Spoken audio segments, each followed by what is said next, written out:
সবাই চলে আসো, খাবার এসে গেছে। মা এটা কি খাবার বানিয়েছো? আরে আমি আজকে পনির বানিয়েছি রে। এই দেখ, এটা লঙ্কা চাটনি আর এটা টমেটো চাটনি। তুমি ভাত করনি কেন? দূর, আজকাল ভাত কেউ খায় নাকি? ভাত কত শক্ত জানিস, চেবানোই যায় না। উড়ি বাবা, পনিরটা কি শক্ত!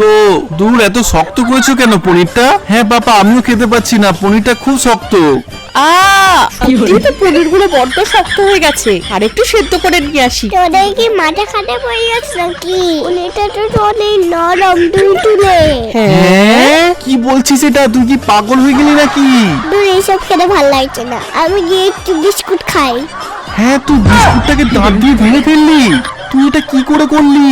বাহ মিনা, তুই তো বাইট কম্পিটিশনে যেতে পারিস, তুই গেলেই জিতে যাবি। দাঁড়া, আমি এক্ষুনি তোর নাম লিখিয়ে দিচ্ছি। Biting competition. দেখি বাবাল গামটা কে কামড়াতে পারে। ইয়া! আয় আয়, তাড়াতাড়ি আয়। ইয়েস, আমি জিতে গেছি।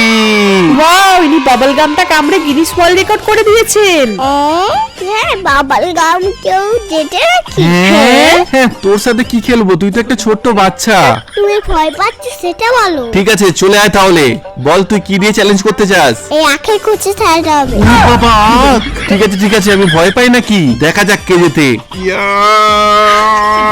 তুই এটাও পাচ্ছ না, আমি ছাড়ি ফেলি। হ্যাঁ, তুই কুচাটা কি করে সারালি? ওকে, আমিও করছি, দাঁড়া। এই যা! আমার দাঁত দুটো খুলে পড়ে গেল। ওয়াও, তুমি এই প্রতিযোগিতা জিতে গেছো, এই নাও তোমার পুরস্কার। Thank you.